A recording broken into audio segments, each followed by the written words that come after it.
The Evening Rush Network. Viewers' discretion is advised.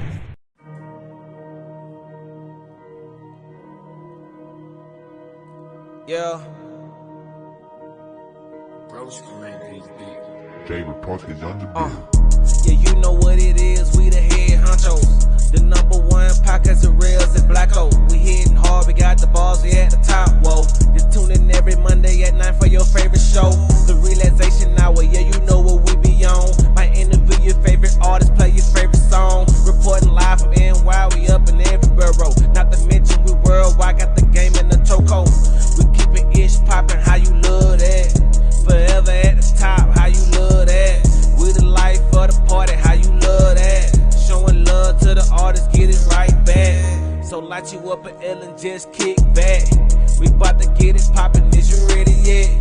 This show is for the real ones and the pretty ladies. Can't forget about my riffos and the project babies. It's the Relaxation Hour. Ooh, it's the Relaxation Hour. Ooh, it's the Relaxation Hour. Ooh, it's the Relaxation Hour. Ooh.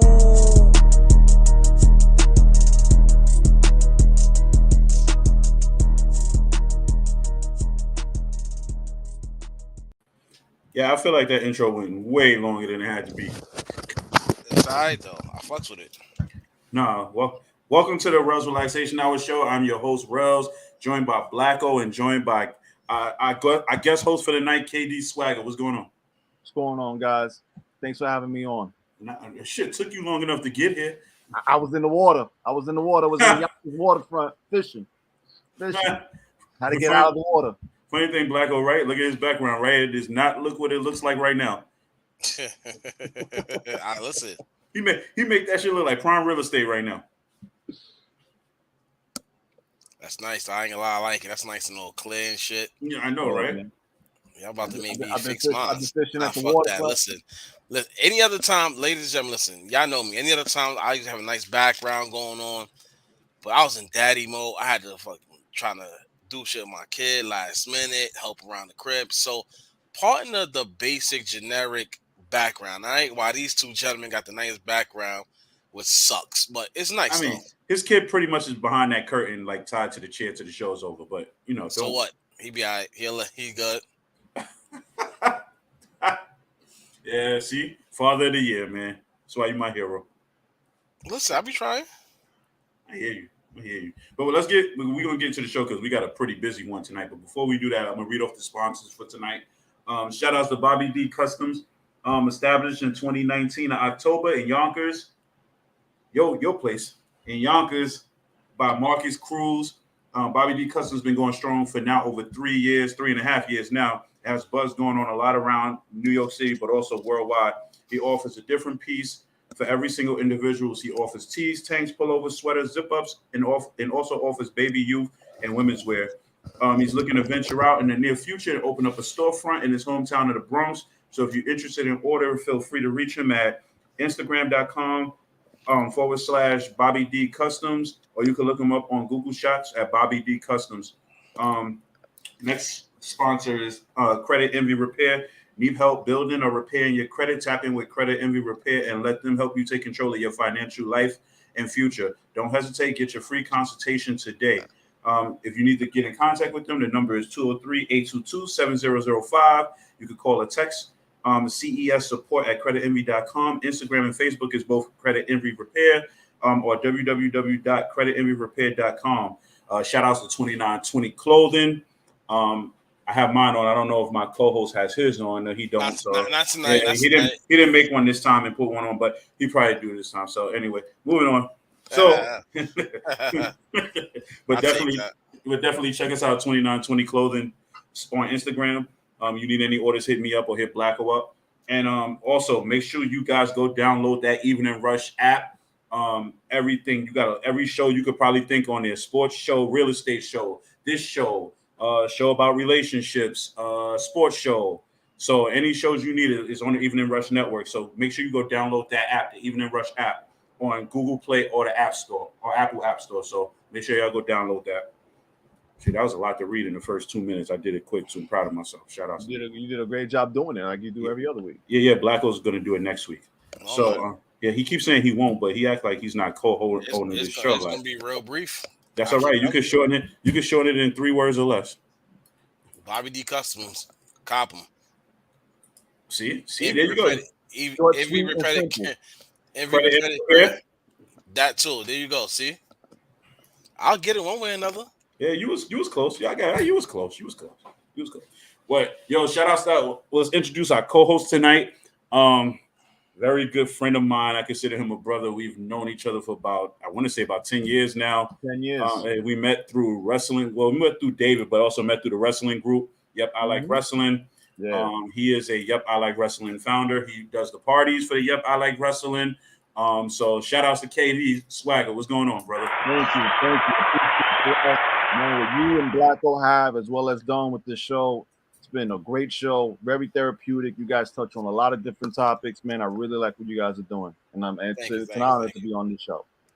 I appreciate that. The fact that you've literally been like a viewer since day one, that really means a lot. No lie, like you always tune in, even if it's for a few. We appreciate that. And I'm a viewer because of the friendship that we have, Rellz, but most importantly because it's a great show. Blacko dropping gems. Don doing a great job in the background, man. I really like what you guys are doing, man. Don ain't doing shit, but appreciate you, Dan. Appreciate it. I mean, you said it, not me, but I was gonna say it. But it's all right.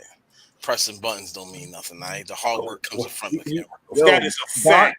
That is a fact. He couldn't even get the intro right. You see how chopped up that was? See, but listen, Don, if you want to dispute this, you could come on the show. I know you're not. That's why I'm taking advantage of it. But if you want to dispute this, you can. Don is the Phil Jackson. You guys are Scottie Pippen and Michael Jordan. I'm just Steve Kerr, man. I'm standing by the 3-point line waiting for the ball pass, and I'll make that clutch 3 somewhere. You know what I mean? I'm just trying to fit in, man. Don is the Phil Jackson. He's the visionary of the whole thing. That's what's up. He coached the Scottie Pippen. Yeah, I respect that. I didn't say which one of you were Michael. No. He's Scottie Pippen. No, he's Scottie Pippen. He knows he's Scottie Pippen. He knows. I'll take that. It's all good. Hey, Scottie Pippen was great too. Hey, Vet, how you doing tonight? Scottie Pippen was great too. Hey, Vet. Yo, Katie, it's crazy, right? I was thinking about what you asked last week about these politicians, right? And I told Rellz what I wanted to really do to this show. I ain't gonna lie, we got time, bro. We got time. But before we get into the seriousness, because I know you really got some shit you want to get off your chest. No, it's before not we about get into seriousness, I gotta talk about this weekend. KD knows. We gotta talk about this weekend. Because once again, KD did it again, guys. He did it again. What again? You know what you did again. I didn't fall in love this weekend. What? I didn't fall in love with this weekend. It was lust. I did not fall in love this weekend. It was lust. Had my eye on a few, That's it. There wasn't no love. There's not no love. What man said it was lust. Lust. Funny thing, in one of the videos, he actually shouted you out, Blacko. That's a funny thing. I ain't hear that. Yeah, one of the videos I posted on IG, he actually shouted you out. Appreciate it. See, it was an awesome weekend, man. Shout out to David. Yes, absolutely. Daddy. It was his birthday party at Sugar Daddy's in Long Island City, Queens. Man, we had a great time, great vibes. Man, it was just one of those classics in the vault again. Yeah, it renewed my faith in strip clubs again. Yeah, I was about to mention that on Saturday, but I was like, you know what? Let me wait until the show. Hey, Marty, what's up, babe? How you doing? Yes, I remember you said you weren't going to do any strip club parties for your birthday, and like you're over here setting up like 3 different parties now. Bro, I went in there and said, yo, after tonight, I'm done. I'm not doing no more strip clubs. I'm good. And now we're in the process of possibly setting one up for New Year's Eve. Just that quick. New Year's, March, 4th of July, I was Halloween. They even doing Christmas next year. No, I don't know about that. I don't know about Christmas next year. I really truly think that New Year's Eve might be the end of it. That might be the end of it. Because then that's two in less than a month. And I love strip clubs, but even I know I'm getting to a point where it's getting to be it's coming out of my wheelhouse. Yo, stop pointing at your face, man. You're a liar. Because you're a liar. I'm not a liar. I'm not lying. You said I really said I wasn't going to do it again, and then the atmosphere was all right, and we enjoyed ourselves. Look, I don't know. Maybe it was the strippers, or maybe it was just the company I was around. But it was good atmosphere, and that it renewed my interest in. I think it was both, man. Was you awake this time? Was you sober, like partially awake? Oh no! I was sober, all the way sober. So that's why I enjoyed it. Exactly. Because last time you went and you was gone. I don't know what you're talking about. I think, if anything, I was the one that was like borderline. Yeah, like, yeah. Got to check on him, make sure he was good. Yeah. Shout out to Marty. Marty was asking me like, "Are you all right? Are you sure? Are you sure?" I was like, "Yeah, I'm fine. I'm just happy and excited." Put it this way: we left, and Curvin stayed. Yeah, I stayed with Mike, man. We stayed and we was with these other people. They ended up buying us drinks. They bought us like Yo, 3 he told me drinks. that. He told me that. Yo, they was like some dude was just excited to buy people around them drinks. And was that the Italian dude? I think so. He was with an Italian dude. He was with 2 other people. They ended up buying people around us drinks. Me and Mike was like right by him, and then we stayed. We stayed till like 3 and change. And that was it. I was just talking to one shorty. I asked her for her Instagram. She told me she didn't have Instagram. I was like, "Fuck out of here." And then he so found Mike. I was like, "Yo, Mike, we out. Let's go." And that was that. Then he found her, and then he still didn't have her. So nah, she was lying to me. I know she got Instagram somewhere. Of course, but overall, yo, it was an awesome night. I'm not even gonna lie, it was an awesome night. Yeah. And if I bring in the new year doing it again, that'll be my end of 2022 into 2023, where I could fully retire with a smile on my face. There's only one real reason we're doing it like one more time. It's just it's one purpose. It's really not even me this time. I'm not even being selfish and thinking about me. I'm thinking about somebody else right now. You also said something about doing something in March. Now that March might have just been moved up to New Year's Eve. That's why we all kind of changed it. Yeah, I don't think I can't do it in March. 2023, I want to take trips. So I might as well leave this type of life behind when the ball drop. Nah. No, we don't do that, Don. Don is lust, Don. We're not falling in love. It's lust. We got love for everybody. You know? The drinks was good. The hookah was good. The women were great. Half-naked women are always great. Everybody was cool. The atmosphere was nice. The vibe was on point. Mm-hmm. So nothing bad happened. Everyone got home safe. Exactly, and that's the most important part. As long as everybody got home safe. That's why I miss Sue's, man. Sue's was my shit. Nah, I'm telling you, this one right here is a little different. I mean, I know with Sue's, I've been to Sue's, but this one, I guess this one had like a little bit more sophisticated vibe, but still kind of ratchet at the same time. So it was a good mix. Mm-hmm. So it worked. Mm-hmm. We popped about 2 bottles, and we had even more drinks on top of those bottles. You know, shout out to David, aka Bronx Daddy, you know what I mean, for holding us down with that. You know what I mean? Because it was his party, it was his idea. He talked about it with me for years, and he finally did it for his birthday this year. It was his 40th birthday. Everything worked out. Mm-hmm. It was a good night. It was a good night. Now on to the most serious note, because my co-host got some things he want to talk about. Nah, we gonna talk about it. I'm listening to y'all great story. Listen, I always love to hear a story about a good ass night. Because a lot of people don't talk about good ass nights. A lot of people talk about a lot of bullshit in the world, a lot of drama. So y'all talking about good nights. This is what people need to hear. Why? Because that inspires people to take their ass outside and have a good night. This is what I'm saying. Like when the ball drops, you put your kid to bed and then you come party with us. Fuck around, he might not be here. That's even better. If he's not here, you damn right. You think what? It's been a long minute. I'm not gonna hold y'all. It's been a long time since I've really been out since New Year's. You know what I'm saying? So to be totally honest with you, in this type of atmosphere that we possibly doing, I've never did it that way before. I haven't been out for New Year's for like I want to say 5. Nah, Don, it was Long Island City. You said what?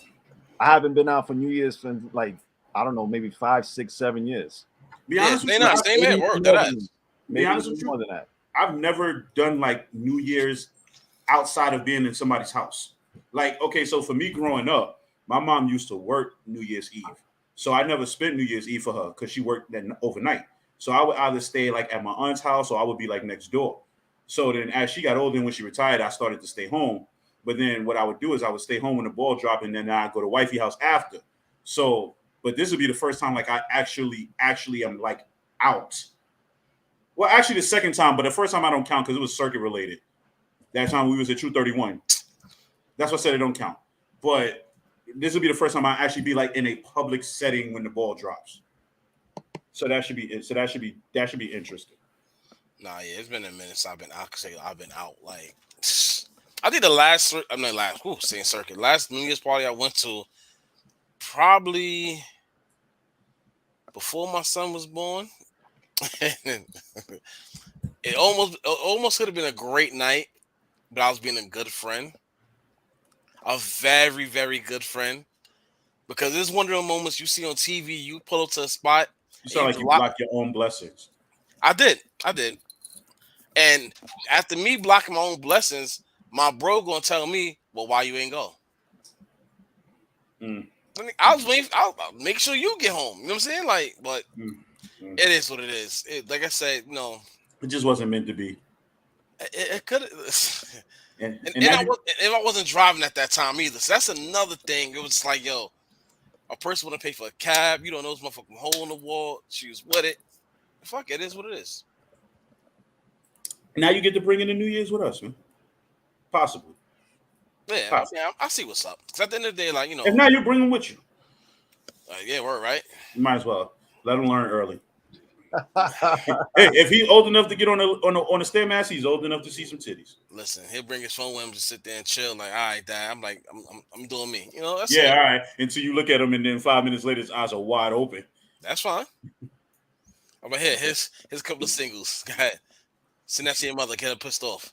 Oh wow! Don't do that. Don't do that. Oh wow, that's a shot. It's a big shot. Man, it's like Don took a shot at the Bronx, man. He said, "You repeat that, right?" I had that. Listen, KD. We don't pay him no attention. I wouldn't do that though. I wouldn't even. I wouldn't play myself. Nah, no. One thing about me responsible. Bro, I would be like, "Yo, what are you doing?" I'd be like, "What are you doing?" Like, you know me, Ray. If I can't go swig, because if I got my kid, I'm not going. Yo, just tell him you're gonna be going for like an hour and a half. I ain't got time shit. It's only 20 minutes. Drive. I ain't worried about that. As long as he's good and fed, he's fine. He'll give up. He'll text me, Dad, you good? That's it. More like I'm trying to pull out. He's gonna text you like you with Rellz again. Listen, he know the people I'm with, so that's another thing he comfortable with. You know what I'm saying? When he start naming names, I'll be like, yeah, all right, cool, whatever. If I start saying different names, he's like, who that? Yo, Don, if we do it, I know you got like a whole family, so you probably won't come out. But if you do, you could come out too. I'll give you the invite now. But you talk about the Bronx one more time, you can't go nowhere. But what you want to talk about, Blacko? What's on your mind, man? Let's get to business. What's on my mind? Shit. For instance, Katie said something about being politicians, right? Now we see to me personally, one of the most 50-50 good and bad politician moves of all time last week. And y'all know what I'm talking about. Like I said, a lot of people might not feel what I'm about to say, but that trade we made. You mean the trade that Dave Gettleman made? The one he sent Brittany Griner from Russia back to the United States? Let me say something to y'all, man. And this is we just traded a first round pick for a fourth round pick and some cash. Let me say something. Let me give y'all my opinion. Then whatever, we can move on from there. And I had to really silly think about this shit too. My opinion was like this: would I have made that necessary trade? I don't think so. And I need people to understand this. Why? Because it's not because she's a basketball player. She's not as known as LeBron and Michael Jordan. No, if even it was dumb, I probably never did it either. More than likely, I never did it. As a person who was being in leadership, you got yourself backed in the corner. Because now, here's the repercussions of this. Say like another important person. Let's say like a LeBron James go to Mexico. They kidnap his ass. You gonna still make that trade for Chabo? Like, people understand now it's dangerous for Americans, especially of importance, to go to different countries and not have to worry about getting caught up. Because now here's the funny shit now. Because once they made that trade for the arms dealer, guess who's now part of the war against Ukraine? The arms dealer. Guess who now? And Putin himself made it very clear: I'm not making no more trades with the United States. I don't need no more. That was who he needed. He got who he wanted. Also, he's freely talking about his missiles now. It's like, see, here's the backdrop. Now, I don't always agree with Trump. I really don't. It's very rare I do. But when he said that was one of the weakest moves in United States history, it was. Now, granted, a lot of people don't know this because sometimes we shallow to the mind. United States been in this predicament for so long. We done had people that espionage. We done had war criminals. We done had all of that these countries wanted back, and we said no. Every president went through this. This is the first president who publicly, not behind closed doors, who publicly let the masses win against the enemy. Do you not, real quick, do you not question why this happened now at this time when this could have happened 6 months ago when she first got detained? Like, Because they know what they was doing. Think about it. This man started a war out of the blue. Out of the blue, he started a war. Now, you start a war, now your war chief, one of your war chiefs, your warlords, whatever you want to call it, is in the United States penal system. You want them back. You get somebody 9 years for a vape pen. Granted. Some countries it is illegal. The pens itself are legal, not the marijuana. The pens. She got more time for a vape pen than dudes get for carrying a gun in the United States. Yes. But look at that. But I forgot what country you still got that that former United States Army vet still over in jail. Or what about in China? The guy they just let go, who's been locked up in China for 3 years. The news anchor was locked up for 3 years. You ain't hear nothing about his story. They ain't make no trade for him because why? China don't want nobody from over here. They just freely just let him go. Go ahead. We just let you know we could do this to you. Now you're gonna find your way home. We're gonna let you out, but you're gonna find your way home. Like this is the shit that a lot of people. I'm sorry. That's just because that was really like it really bothered me. Am I glad Ben Simmons is home? Yes. Low ball. Let's. Yeah, bro. Listen, man. Let's listen. I'm a podcaster. I'm stepping into the world of journalism. I'm gonna speak my truth. That trade the United States made, of Joe Biden made, and the people was behind him made, was one of the worst moves ever. And now we are looking at the weak country. And now everybody, and I need everybody to understand, that's listening, watching, whoever, I need to know y'all all in danger. Everybody. You go to these countries, you have to be well alert. Whether it's DR, whether it's Colombia, everywhere. Y'all in danger. I've never been to Colombia. Me personally, I'm Dominican descent. I used to go to DR a lot. Well, I've been to DR every decade, but this decade, and yeah, man, they don't play around over there, bro. They don't play around nowhere outside of the United States, bro. Nowhere. I'm not gonna lie. I went to Puerto Rico 2 years ago. And I'm not gonna hold you. I went there for vacation, but the same token, driving to my place of residence at the time, I was nervous. And I done been to all types of neighborhoods, but it just felt different to me. I felt if somebody was to pull this car over right now and snatch us out this car, what we gonna do? Who we gonna call? I can't call none of my people on somebody, yo, come get us. We stuck, we trapped. Nah, we can't do that. In DR, if you have enough money while the incident is happening, you can pay off the cops. That's crazy. But I mean, that's no different than any other type of cop. Honestly, if you know the right ones, bro, we give our cops hell, but I'll take our cops over any police officer in the world. That's a huge statement. Any. And I'm not gonna say that because I watch these documentaries. I watch, the shows that talk about these police. These are some of the most crooked. Outside of the United States, yes, we are a fucked up country, but we have luxury. Our cop salary, we might make more than the police, but our cop salary is way more than the salaries they make overseas. This is why you have so many crooked cops, so many cops that turn the head. Don, post this next comment in the underneath. You're reading on the show. Oh, he was definitely dishonorable charge. Yes, definitely. You're right. You're absolutely right, Monty. I know about that part. That's why I stopped talking about him. I definitely know about this ex-Marine. I definitely know about him. Wait. Before you answer that, let me just read the comment.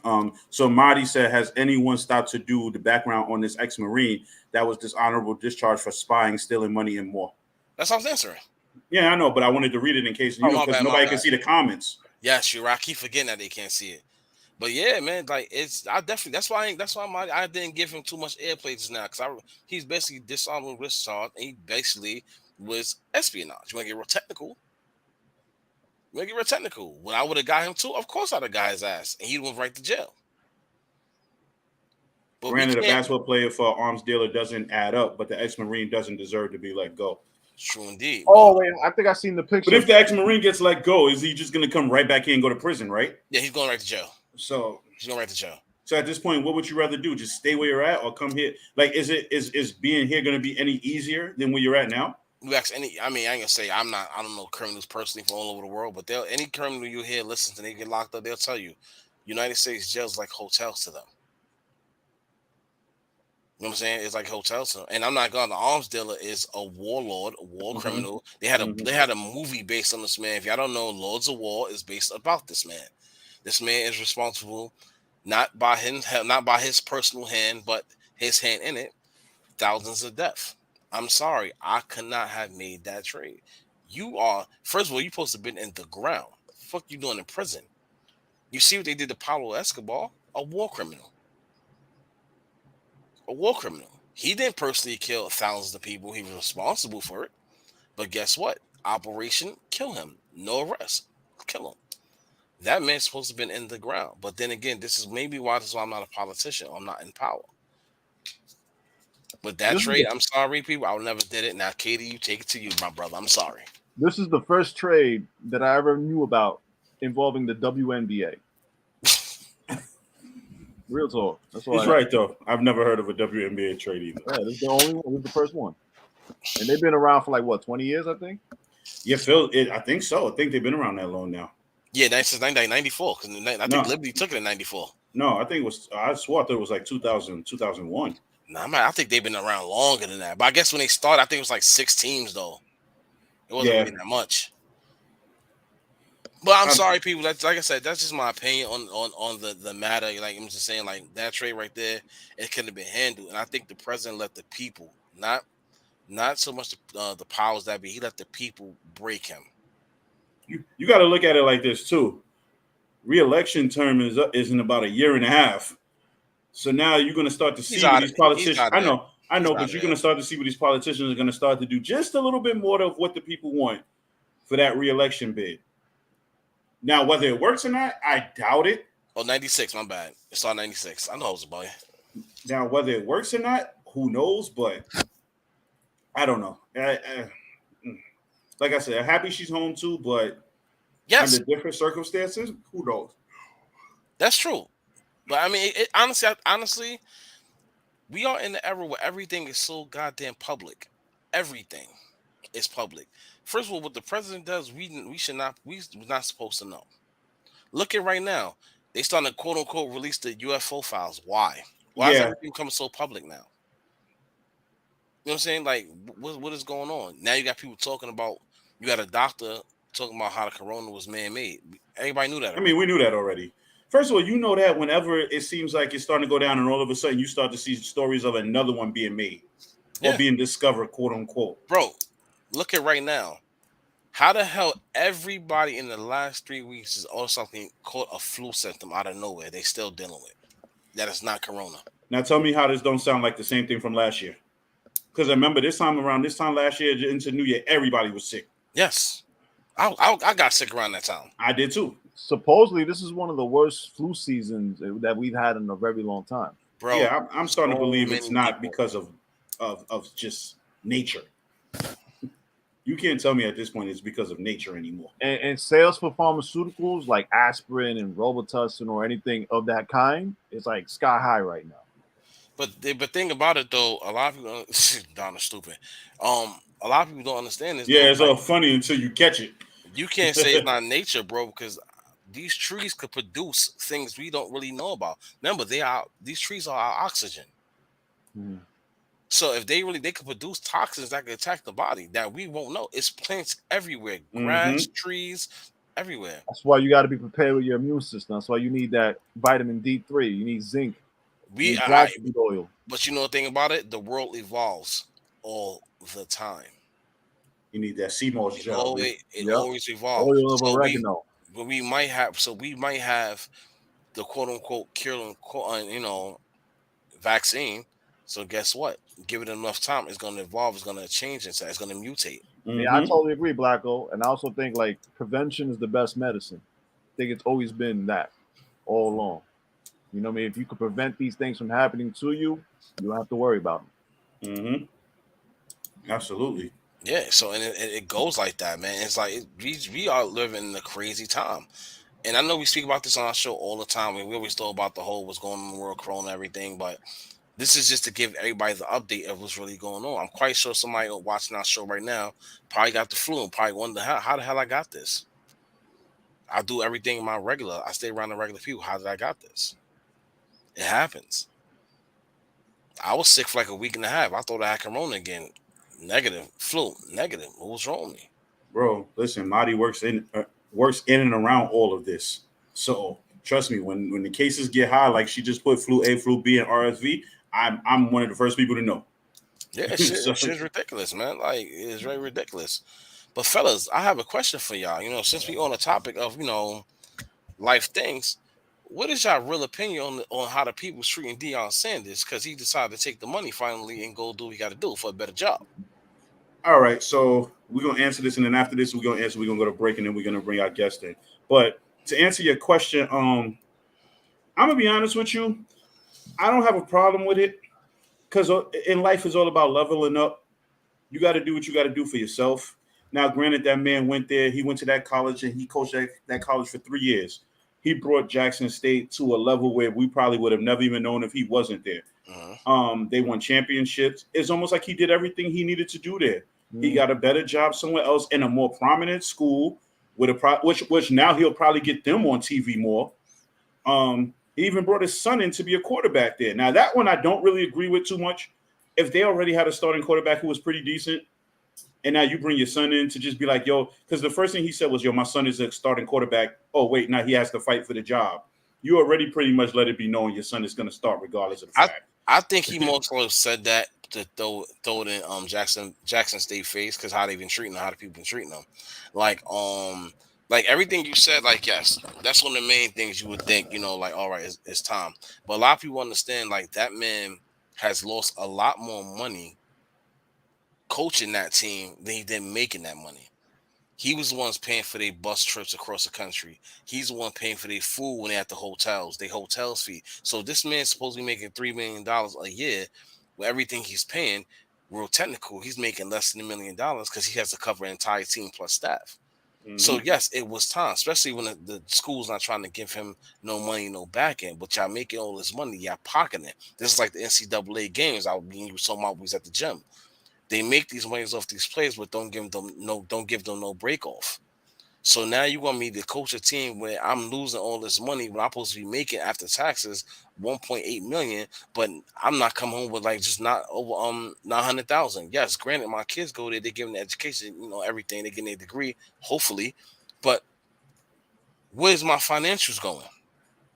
It's like I'm taking care of my kids plus everybody else's kids. Bro, these college brutalize these kids, man. They'll make millions off these athletes, and these kids barely have anything to eat. Mind you, they gotta. He got them. My bad, Katie. I'm saying one thing. Keep going. Nah, finish your thought, and I'll take over after. He got them a deal with Under Armour. First of all, that school was not even known until he got there. Got them 2 championships. Now they got a deal with Under Armour, where the school legitly now the players, if they stay, they get paid. So a percentage. Let's say like 3%, while the school pockets the rest of the money. But they still not paying their staff. Y'all doing this for charity. That's why college ball is good, but suck at the same time. Why these kids refuse to get the education and jump in the draft. What I was gonna say is that I was gonna add to what Rellz was saying about the colleges making money off the athletes and the athletes not getting nothing, and now there's that NIL now where college athletes can actually make money. My personal feelings about this whole Deion Sanders thing is that everything what he did has been going on in coaching, college coaching forever. Name the greatest coaches ever in college sports, no matter the sport, they coach somewhere small, they make that a winner, and then they go somewhere else. Yeah. And then they go to a bigger school, they make more money, and that's that. And we're all trying to progress in life. His son being the quarterback, I have no problem with that.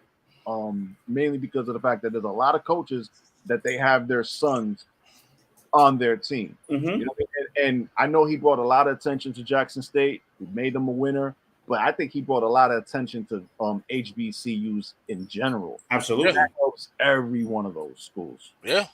And that's the point that Don is making. He said the real reason that people were mad is just because he left an HBCU school. Yeah, and this is the thing. Deion Sanders is not going to be the first or last probable name that was an athlete that is going to go coach at a HBCU. Someone's going to go there tomorrow, and someone's going to go there the next day and bring whatever school they go to up, and then probably go somewhere else to a bigger school paying more money. Listen, if you look at Deion Sanders' track record in his football career, he was always after the money. He wasn't called prompt exactly. He wasn't called prompt time for nothing.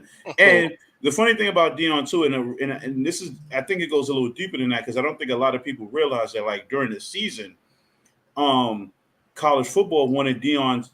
They wanted Jackson State to play like these Division II schools or Division I schools, and he shut it down because he was like, my boys are not ready for that. He's like, I'm not going to put my kids. I think they wanted Jackson State to play like Alabama or something. And he was like, no. He was like, I'm not going to put my boys through that. They're not ready for that type of competition. And I think a lot of people felt the way because they missed out on a lot of money because of it.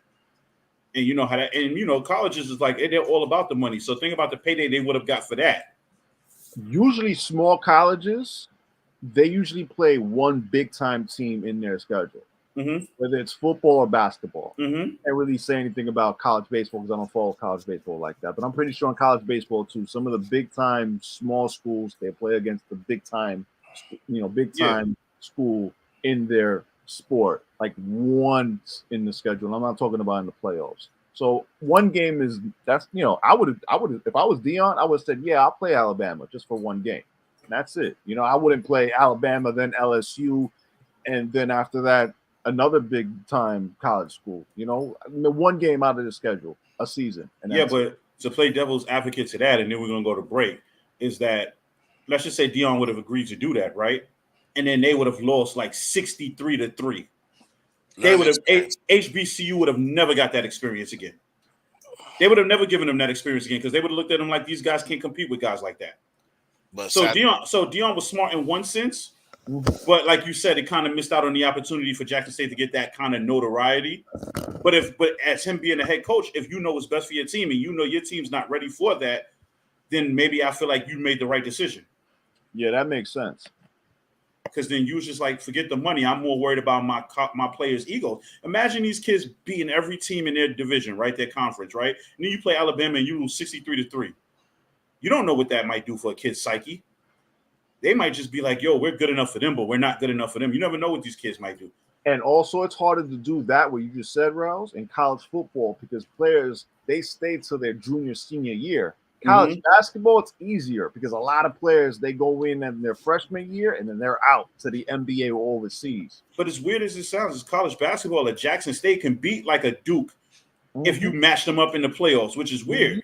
Like they could be a 16 seed that beats a 1 seed. We've seen it happen all the time. That's why they call it March Madness. I don't necessarily think it's the same with football. No, it's not. It's not like the same reason why I said before, because players tend to stay in their junior, senior year. It used to be back in the days in college basketball, 60s, 70s, 80s, even the 90s was like that. But now you have players from high school to the NBA, or they instead of going to college, they go overseas for a year and then they enter the NBA draft. In the NFL, you don't see that. Exactly. The least I've seen a player do in college football, I remember Michael Vick did like 2 years, but he was a redshirt freshman, if I'm right. So technically he was eligible to go into the NFL draft. And there's a lot of other players in that same situation, but one notable name is Michael Vick. Yeah, 7-zip in college, like 7-zip could turn into 35-zip real quick. Shout out to the 49ers. I had to throw that one in there. But thanks. Could have shouted out to my Giants. They got blown out like 48-20. Nah, I didn't want to do that to you. I didn't want to do that. It's not about you guys. It's about my guys. Anyway, moving on. We're about to take a quick. I hope Deebo Samuel gets back What's that? hurry, gets back with a speedy recovery. Well, thank goodness the injury I don't wasn't know. as bad as they thought it was. So thank God. But we about to take a quick break, and when we come back, we're gonna come back with on the artist Diamond. So, if you're looking to get a podcast on the Evening Rush Network and you don't know how to do it, this is how you do it. Looking to podcast shows and do not know where to start? The Evening Rush Network can help you with that. Call us at 929-441-2417 or email us at theeveningrushnetwork@gmail.com for dates and prices. We got you for all your podcast needs. The Evening Rush Network. Tune in, subscribe, and share.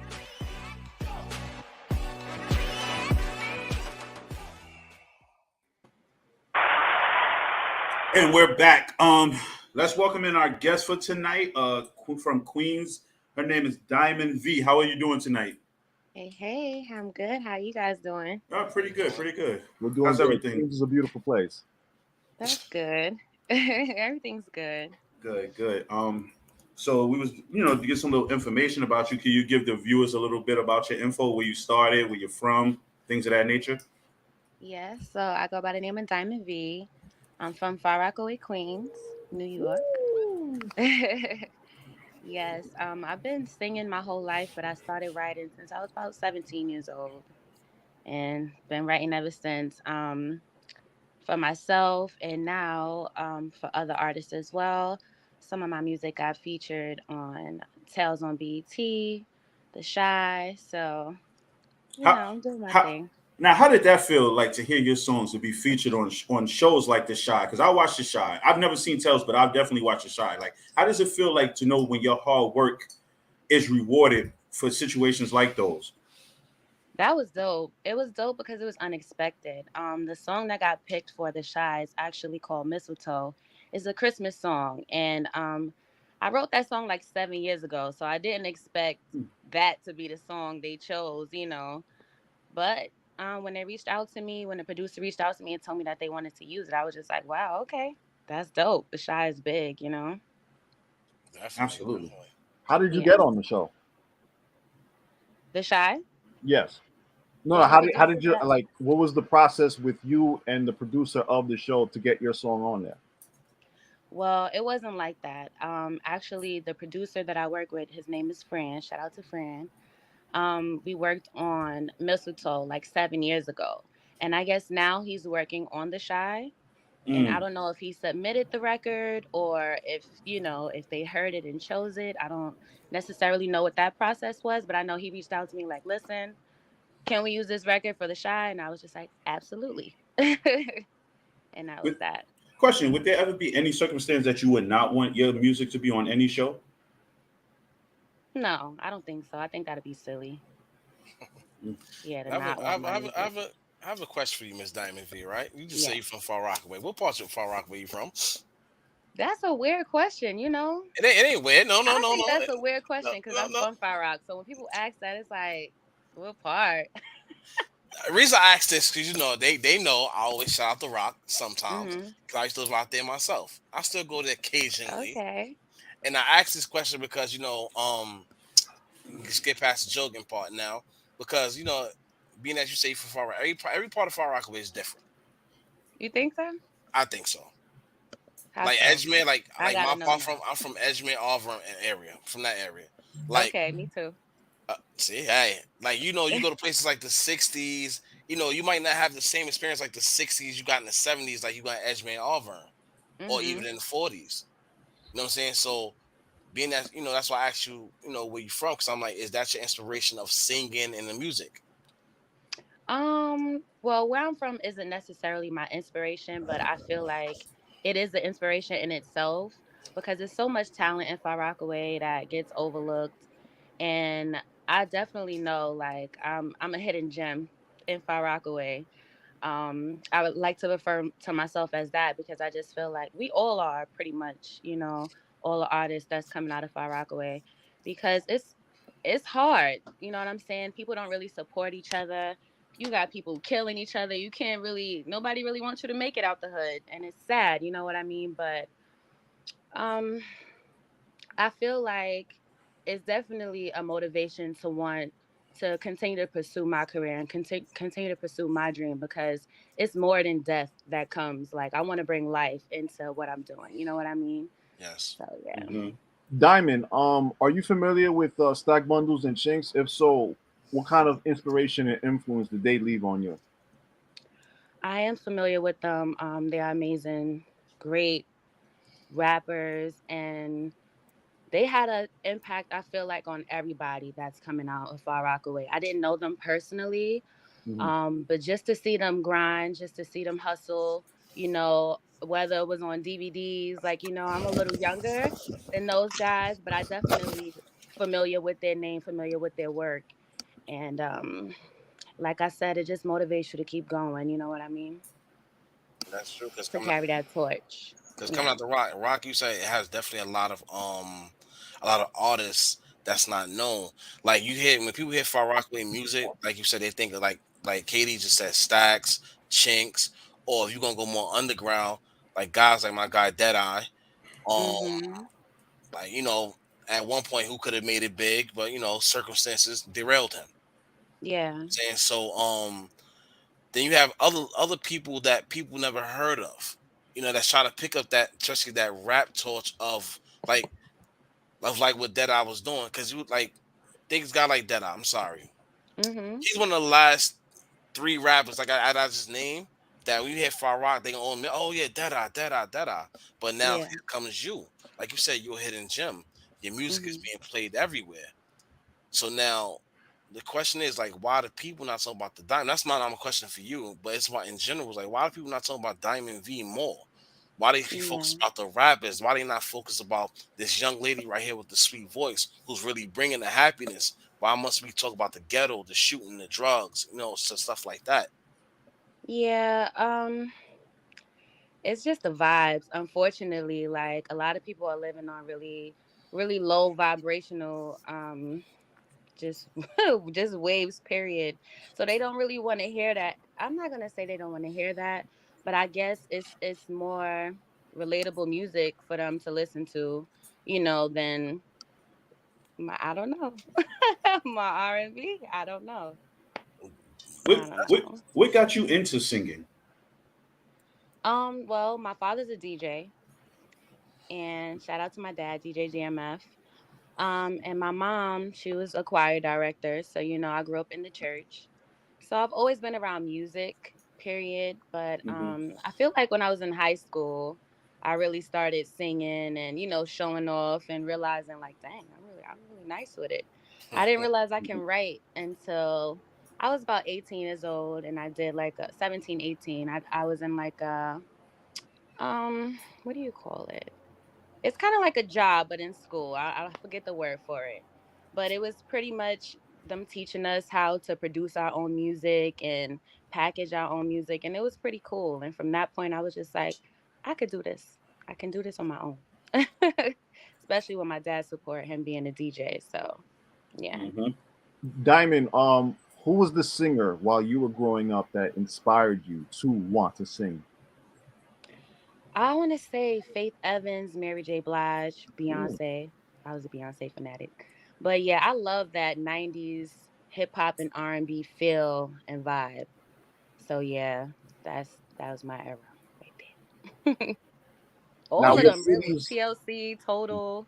Mhm. Like, my dad played a lot of music around me, Mm-hmm. so it wasn't really one or the other artist. It was just like that, that time period for me that What inspired me. major cities or states or even countries have you performed in?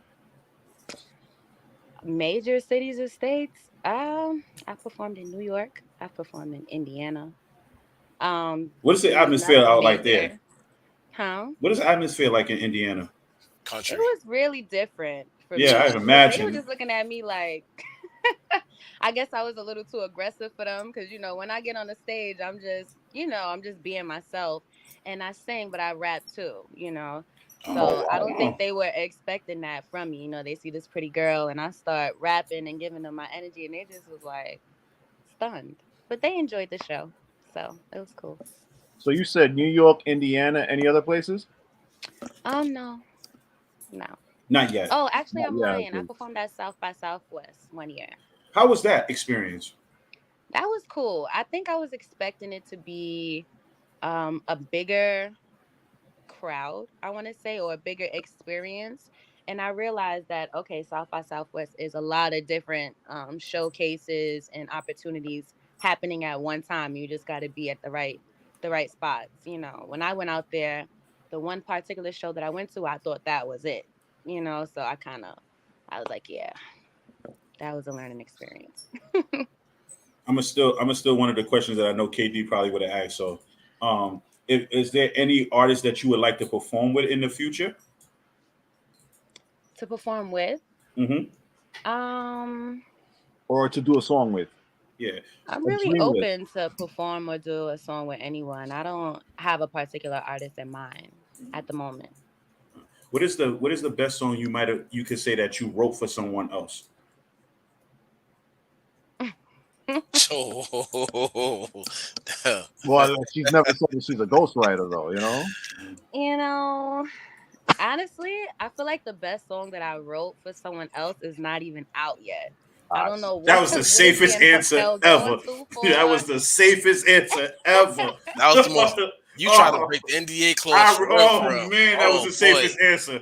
Woo. Yeah, I I was know it curious, would be like a hit. that songwriter. I wanted to see if she, Yeah, I that's the tried. question. Oh, Sometimes you you can't. testing me? Okay. Yeah, I tried. I That'd have been tried. hard like crazy. He was trying to get a Rellz Oh relaxation. man. I was scoop. He tried. Tried. Diamond, how did you get on Tails? Or your song? How Okay, did your song get so on Tails?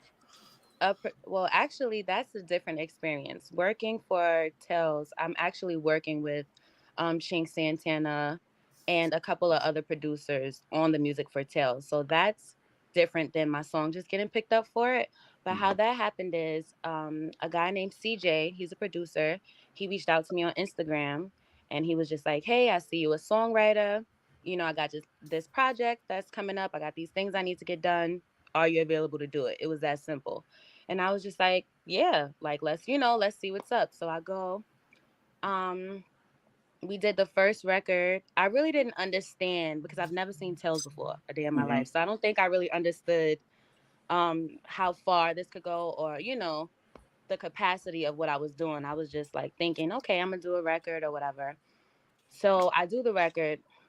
Chink was excited about what I did. So he wanted to speak to me, personally. He's just like, yo, what are you doing with your music, what's going on with you? So I introduced myself to him, and I let him know, like, this is what I want to do. I want to songwrite. I'm an artist as well, but if this is going to get me where I need to be in the door, I'm with it. I think he enjoyed that I'm a chameleon and like any kind of genre, any style that they needed me to do, I was able to do. So working for Tales, it's literally by episode. You know what I mean? They have different, scenarios or whatever. And Chink will be like, okay, for this song, I need you to give me, a strip club record. I needed to give me Megan Thee Stallion vibes. You cannot copy her. You can't sound nothing like her. You can't steal none of her bars. You just gotta give me Megan. And it was up to me to be a chameleon and turn into Megan and give him that record that made the viewer feel like they were listening to Megan Thee Stallion. You know what I mean? So that's my job for Tales, pretty That's much. crazy. I never knew Chink Santana's producer. Every time I hear Chink Yeah. Santana, he's always on a hook. Yeah. You know what I'm saying? I never knew he produced. And then, honestly, I'm not gonna lie, I like He's him a on a hook, mad and scientist, bro. I could legitly say that's cool. Y'all two working together because the guy got the vocals and you got the vocals as well. Like Thank that you. right there is a hit. I don't heard him on some people's tracks. I'm like, what the hell? Then he get on the track. It's like, oh, okay, all right. You know Are what you I'm saying? So, are but you not planning that's on are you planning on doing more work with Chink Santana in the future? Definitely. hmm So I got a question. What are you more excited about? Writing the song or performing the song? You took my question. I don't know. My I'm bad. excited about both. I feel like, it can get confusing if you let it, but for me, it's like I enjoy writing music, I enjoy performing. So it doesn't have to be confusing. You know what I mean?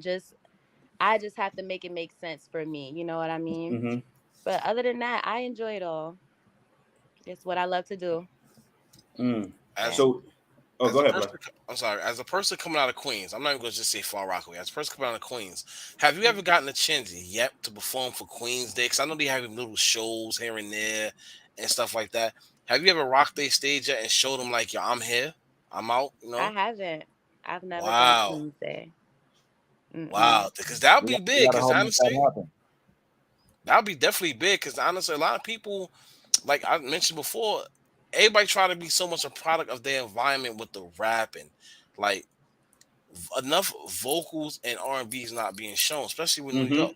Especially with New York. If it ain't the New York trap music, is like then what? Mm-hmm. Like now I you agree. you out here you bringing it different. You've been It's doing this for time. years. Like I you hear you you telling us you miss R&B. I hear you.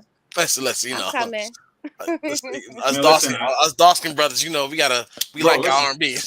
Man, listen. I was just having a conversation about that the other day, and I'm like, yo, R&B is just not what it used to be. Nope. Like, I don't want to hear like a fast tempo R&B song. I like slow jams and ballads. I don't understand Mm-hmm. why people kind of drifted away from that. It's true, but nobody's not really. I mean, what are you doing when you're listening to your ballads? Anything What are you working, doing? You driving your work, car? driving in the car, working. I listen to R&B all day. So it's like if it's a Okay. song that catches me, I'm on it. So I could be driving, I could be working, I could be in the house. As long as the song catch me, it's on heavy rotation on my whatever I'm listening to. Well, that makes me happy. That makes me feel good. There's still people out there that still love R&B. So I like the old Absolutely. school. that's I like the all. old feel R&B. With me, it's like this new R&B is cool, but the old school R&B gives you that feeling. You know what I'm saying? Like Yeah.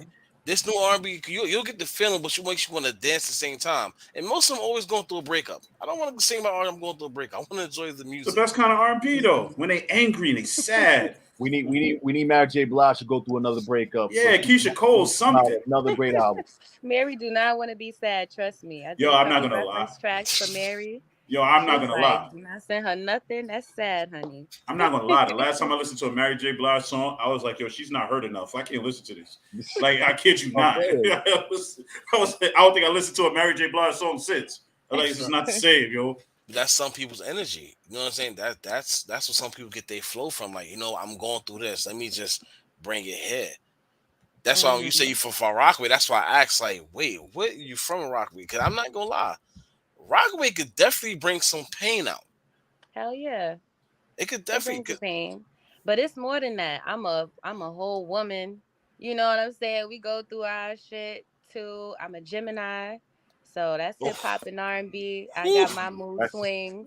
oof, that's the So it's same more than sign just as oof. Far Jadakiss Rockaway, and you know Remy what I Ma. mean? Have you lived there your whole Also, life? huh? Yeah, I You lived live, there my whole life. Yeah, I was 300 pounds before, guys. So Wait, at one what? point, I was putting out music as a big artist. You know what I'm saying? Wait, what? Yeah. I was 317 pounds before I had music videos and everything out, hey, ain't nothing wrong with performing being and 300 everything. pounds. Ain't nothing wrong with that. First of all, put I'm your just arms down. This saying, ain't it's about that nothing right wrong now. Oh, with ain't that. nothing I'm wrong with just that. saying, it was a lot, you know what I mean, over the years that I had to adjust to, Hmm. which is why I feel like is another reason why I didn't, probably never do Queen's Day or certain things because I've been adjusting. So now I'm ready, you know, to show the world who Diamond V is. Because the talent is here. The pen is here. So I'm you beautiful. ready to throw it in their face and hi, that's for sleeping on me. Now hear this. I Yeah, get I that. mean, I can't say they were sleeping on me if I wasn't outside. Definitely. You know? Uh, Do you have any upcoming performances that you like to yeah, let everybody know about? I do. I'm actually going to be performing this Saturday yeah. We at was a gonna get to Christmas that, toy drive in KD. Amazora. Yeah, we was Yes. gonna get to that. I was gonna wait after we played her song first. Shout out to the Evening Rush for inviting me out. And shout out to Naquasia. She's performing as well. Absolutely. Yeah, so we're going to be in the building Saturday for the kids. All right. So what we're gonna do? We got a song by Diamond V called Mistletoe. We're gonna play the song so the viewers can hear her voice. Producer of the year, could you play the song, please? The Phil Jackson of it. Moving like that.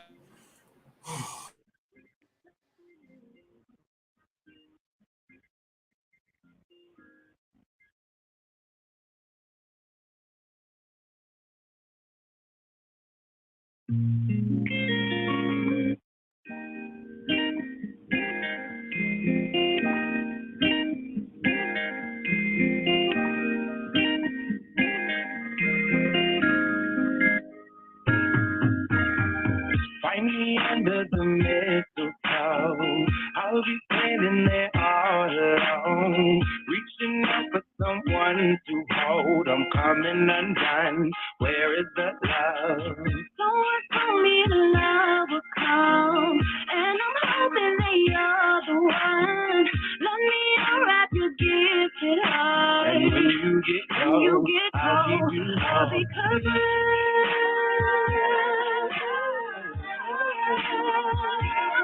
all I want is to find me, and you know where to find me. I'm telling you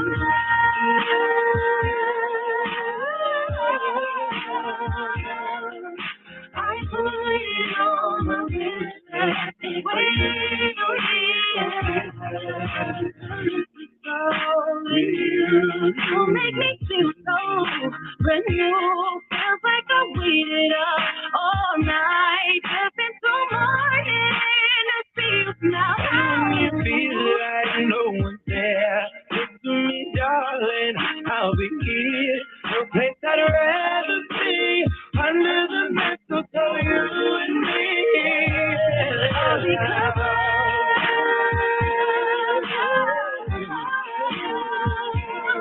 all I want is to find me, and you know where to find me. I'm telling you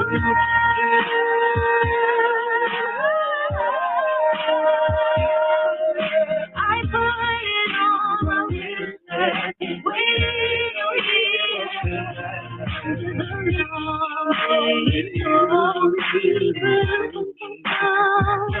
just hear those sleigh bells ringling, jing, jingling too. Hey, have yourself a merry little Christmas. And all we can say, many times, many ways.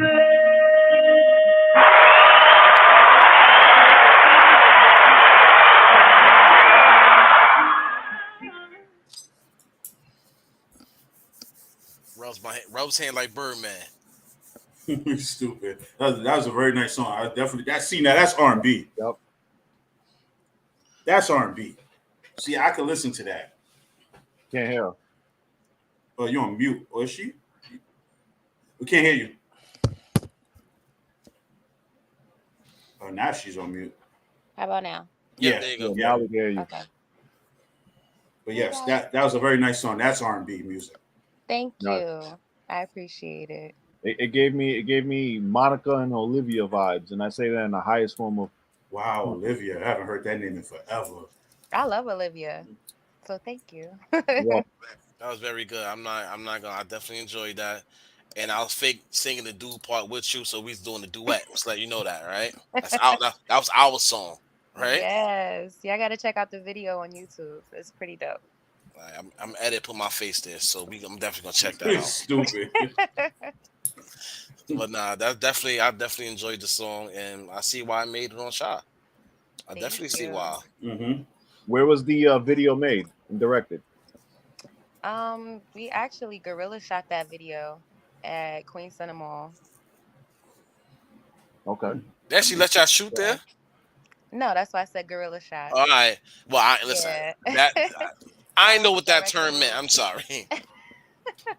Now you know. You learned Yeah, something new. we was in the mall, store to store. They kicking us out of one store. We in Macy's, dipping out of Macy's. Just made it happen. But it came out pretty dope.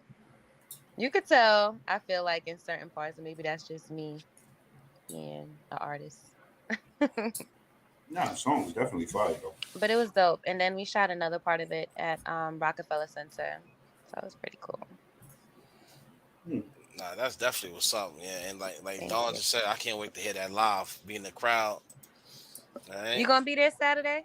Yeah, I'll be there. Okay. I'll be there. Blacko's gonna be there, but he's not gonna be with us on the street. Blacko gonna end up singing the song with you. Watch. He ain't be on the stage. Look, so what? I don't mind. Look, he's already practicing. Look. He's gonna go. He's gonna know all the words by Saturday. Watch. Yeah, rehearsal. You could come to practice. It's right. I got my Temptation suit ready and everything. I'm ready. Whoa, red velvet suit, right? We're walking like that, like Dave Ruffins. This is Blacko and Diamond V. Yes, let's do it. But we appreciate having you on the show. Thank you for your time. Can you let everybody know where they can find you? Yes, you guys can find me on Instagram at She Is Diamond V. If you're on YouTube, youtube.com/Miss Diamond V. And yeah, my music is also on all streaming platforms. So look out for me, guys. We definitely will. We definitely will look out for you, and we hope we can definitely get you back on the show as well. Just don't be too busy for us. I won't be. Hopefully, I'll be busy enough to give you an earful next time I see you guys. So that's a good thing. If I'm busy. All right, thank you. We appreciate having you on the show. And see you soon. All right. Have a good night. Yeah, you too. Take care. Yeah, thank you. You too.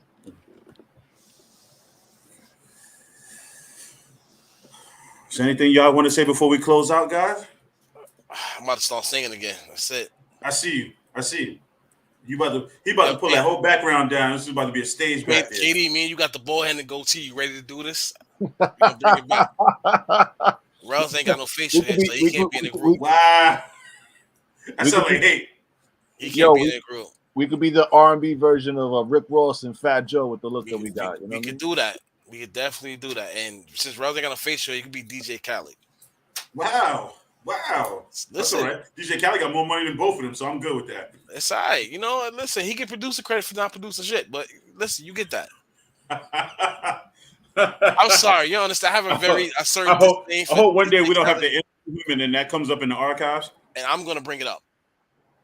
I'm going to ask you, I'm like, DJ Khaled, I need a question. How the hell you get all the producer credit and you ain't producing none of these songs? I checked all the catalogs. I need to understand that. But I can't knock that because I will take executive producer rights real quick. Ain't nothing wrong with that. But one thing I learned the game, though. If you pick somebody's beat, you get credit for that as a producer? For them? I mean, do you? Yeah. I've been studying. Like, say, like, you want one of y'all bust a rap song out, and I come to the studio with y'all, and I hear the beat. I'm like, what you think about that? I'll pick the beat for you. I'm like, what you think about this beat right here? I get executive producer rights. Is that mandatory or is it by choice? Because I'm pretty sure there's been situations where that's happened and they didn't get executive producer rights. It's all about if the all about with the label. If I'm in the studio with you these hours, I'm picking the beats for you. Now you're not picking them. Yeah, I definitely get executive producer rights. Cause I'm the one that's gonna be in the studio like, yo, nah, this ain't it for you. This is it. I'm making an executive decision for you. There's a lot of artists that pick their beats out, but they don't get like executive producer. Here's the funny shit with the artists though, because a lot of artists take their beat offline. They don't get beats made from the studios. They get made offline. Yep. So I mean, like you said, it's all about the labels and stuff like that. So that's like a different situation in itself. But yeah, that's how a lot of these labels get their money off these artists because this is what they do. Like, say right now, we put an artist in the studio right now. Let's say like somebody from Def Jam happened to come, like they listen to our artists, they be like, no, you should do this beat right here. Nah, all right, cool. You did that beat, all right, boom. They get the credit for that for picking that beat. Mind you, we was in the studio for hours, but they came in here like, yo, nah, you should do this one, you should do that, you should do that, you should do it this way. Now they get executive producer credit. Crazy, right? Yeah. They name go in that catalog of that song. Crazy business. It definitely is a crazy business. Crazy business. That's for sure. And with these artists also doing, while I'm taking the beats off YouTube, yes, that's cool and all. But if sometimes a lot of them don't be knowing, them beats they take off YouTube be copywritten, and guess what? If that song become a hit, now you got to take the money you made, go to that person that made the beat. And that's where the lawyers come in. You got to make sure you got a good lawyer. Both sides need to make sure they have a good lawyer. Mm-hmm. Yeah. Look, matter of fact, what's this song? Hot Nigga from Bobby Shmurda.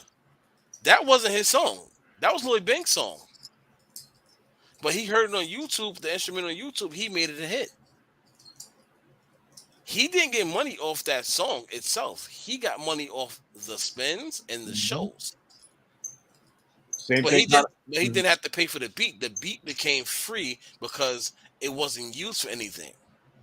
Same thing happened with J-Lo and the Beatnuts. The Beatnuts had a record called Off the Books with that's my Big shit. Pun, Cuban Link, and then no, excuse me. It wasn't even off the books. It was. No, It off the was. books. Yeah, off the books. I think it was one of the Beat Nut records, and then J It's one Lo of and their big hits. no, I think it was Watch Out Now. Beat Nuts, Watch Out Now. Yeah, It was watch one out of now. those Off, two. off the books is the pun in Cuban. You're Yeah, right. You're yeah, absolutely right. if I'm right, it was Beat Nuts, Watch Out Now.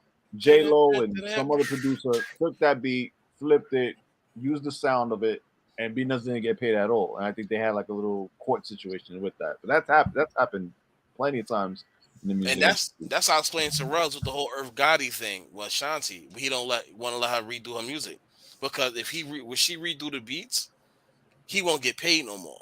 Even though that's his songs, Yep. he won't get paid no more. That's why he's telling her, no, you're not remixing no songs. These are my songs. You cannot remake my songs. Because if she tweaked the beat a little bit, his stock go from 100%, it drops down to at least by like 30 because she added her own little twist and beats to it. Mm-hmm. And it don't take much to do a little quirk to it.